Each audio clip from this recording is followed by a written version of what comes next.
All India Radio presents Morning News.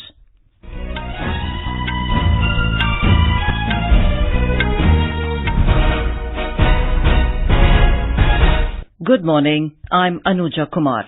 The headlines. Prime Minister Narendra Modi says fight against corruption and terrorism during first 100 days of his second term is just a trailer. Promises more concrete steps in future. Railways announces slew of freight incentives to give boost to the economy. Army launches recruitment drive for first batch of women soldiers. India begins exporting bulletproof jackets to over 100 countries. And India expresses concern over cross-border terrorism emanating from Pakistan.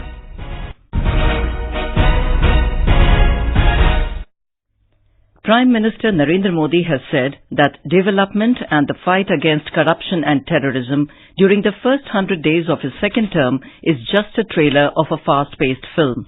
Addressing a public meeting in Ranchi yesterday, Mr. Modi promised more concrete steps in the future in this regard. The Prime Minister said those who thought they are above law and above courts are now approaching courts praying for bail. Mr. Modi said development is our pledge and commitment, and the country has never seen such acceleration in development. The Prime Minister also described the BJP-led NDA government as Kamdar, work-oriented, and दमदार, strong. आतंक निरोधी कानून को और मजबूत कर दिया गया है।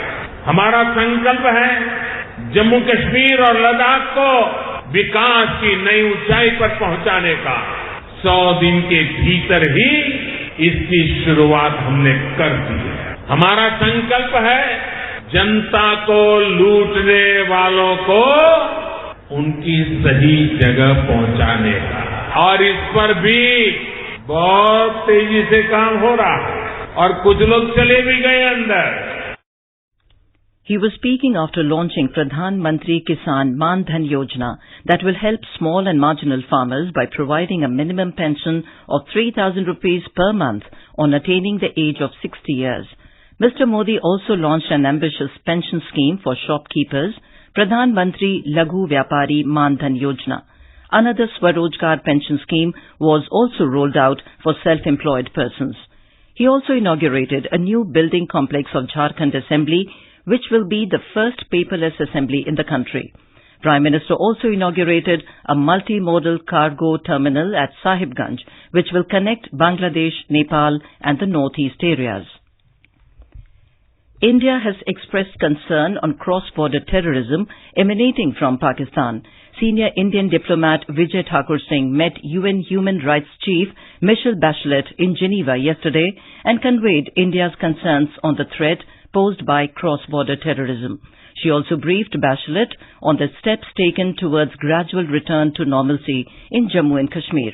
MEA spokesperson Ravish Kumar said during her meeting with the UNHR High Commissioner, Ms. Singh conveyed India's concerns on the threat posed by cross-border terrorism emanating from Pakistan. In a clear reference to Pakistan, Indian diplomat said those who speak on the human rights of minorities in other countries are trampling upon them at will in their own country. Situation in Jammu and Kashmir, it's fast returning to normal, and I think she appreciated that, and we would continue to engage with her. We briefed her about Pakistan's support to terrorism and the continued efforts to disturb the situation in Jammu and Kashmir through terrorists. In a major embarrassment for Pakistan Prime Minister Imran Khan, his Interior Minister Ijaz Ahmad Shah has admitted that Islamabad has failed to get the backing of the international community on Kashmir. In an interview to a TV channel, he said the international community believes India rather than Pakistan. Shah said Pakistan's ruling elite have destroyed the nation. The Interior Minister also said that the Imran Khan government will bring all banned outfits, including Hafiz Saeed's Jamaat-ud-Dawa and Masood Azhar's Jaish-e-Mohammed, into the mainstream. Minister of State in the Prime Minister's office, Dr. Jitendra Singh, has said that after the abrogation of Article 370, the panchayats in Jammu and Kashmir have been given autonomy. He said the decision has uplifted the morale of grassroots level leaders. Interacting with the Sarpanch from Jammu and Kashmir in New Delhi yesterday, Dr. Singh said the grants issued by Centre will directly go to the Panchayats, which in turn will lead to their development. The Minister said some people with vested interests have tried to spread misinformation about the decision of the government. During the interaction, the Sarpanch said that they stand with the decision of the government. Days after US President Donald Trump called off negotiations with the Taliban, India has said that any peace process should have full consent of the Afghan government and its people. External Affairs Ministry spokesperson Ravish Kumar said India is very closely following the developments relating to peace initiatives in Afghanistan. Trump on September 8th said that he cancelled the secret meeting with the Taliban after they admitted of being behind a terror attack in Kabul which killed a dozen people including a US soldier. India has begun exporting bulletproof jackets as per its own standards to over 100 countries including European nations. India is the fourth country after the US, UK and Germany to have its own national standard on bulletproof jacket which provides 360-degree protection. Consumer Affairs Minister Ramvilas Paswan said he is glad that the Bureau of Indian Standards has set standards better than the international one for bulletproof jackets, and India has become the fourth country to do so. The Army has begun recruitment drive for the first batch of women soldiers who will be inducted in non-combat roles. Rallies were held in various cantonments, including those in Lucknow and Shillong yesterday. The Army is conducting a selection test for the first batch of 100 women soldiers to be taken into the Corps of Military Police. Army officials said women candidates from West Bengal, Odisha and Sikkim attended the rally in Shillong, which is being conducted over 2 days. Candidates from Uttar Pradesh and Uttarakhand attended the rally in Lucknow. India-US Joint Military Training Exercise Yuddh Abhyas 2019 is being conducted at Joint Base Lewis McChord, Washington, D.C. from 5th to 18th of September as part of the ongoing Indo-US Defense Cooperation. Yuddh Abhyas is one of the largest running joint military training and defense cooperation endeavors between India and the US. This is the 15th edition of the joint exercise hosted alternately between the two countries. This is All India Radio giving you the news. For quick news updates, follow us on Twitter at AIR News Alerts. Indian Railways have announced certain freight incentives to give a boost to the economy. The busy season surcharge of 15% on freight, which is levied between 1st of October to 30th of June, has been deferred. More from a correspondent. Several steps have been taken by railways, which is likely to boost loading of smaller cargo sizes and help cement, steel, food grains and fertilizer loading. This includes waiver of 5% supplementary charges applicable on loading on mini and 2-point rake. A discount of 25% in haulage charges of containers has been given to encourage movement of empty and flat to ports, thereby increasing loading. A discount of 25% in haulage charges of containers has been given to encourage movement of empty and flat to ports, thereby increasing loaded containers traffic in return. The number of rakes to be provided for the auto sector has also been hiked in a bid to increase freight loading. Pratik Shrivastava, AIR News, Delhi. With an objective to make India a $5 trillion economy, the NDA government has undertaken several measures to boost the economy. It has set up 2 cabinet committees to spur investment and create new employment opportunities in the country. It has also formed a high-powered committee on structural reforms in the agriculture sector. A report.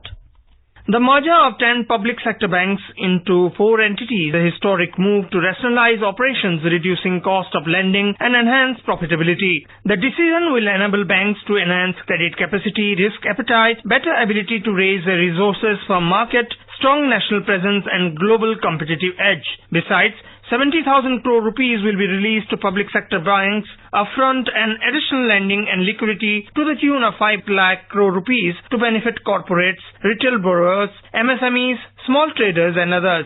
Linking repo rate to interest rate led to reducing EMI for housing loans and vehicles. The ban on purchase of new vehicles by government departments has also been lifted. Anupam Mishra, AI News, Delhi. Retail inflation inched up marginally to 3.21% in August this year from 3.15% in July, mainly due to costlier food items. According to the official data released yesterday, the rate of price rise in the food basket was 2.99% in August, up from 2.36% in the previous month. As per the Consumer Price Index (CPI) data released by the Ministry of Statistics and Program Implementation, the CPI-based inflation was 3.69% in August 2018. Meanwhile, industrial production growth slipped to 4.3% in July this year, mainly on account of poor show by the manufacturing sector. A special CBI court will deliver its verdict today on a plea of senior Congress leader P. Chidambaram seeking to surrender in the Enforcement Directorate's money laundering case. Mr. Chidambaram is currently lodged in Tihar jail in the INX media corruption case by the CBI. He is also being probed by the ED in the matter relating to the same company. Yesterday, Special Judge Ajay Kumar Kuhar was informed by the Enforcement Directorate that Chidambaram's arrest in the INX media money laundering case is necessary, but it will be done at an appropriate time. President Ramnath Kovind said India has taken a lead on the International Solar Alliance to promote solar energy worldwide. Addressing the Indian community and Friends of India at Bern in Switzerland last night, Mr. Kovind said India is on course to meet its commitments under the Paris Accord.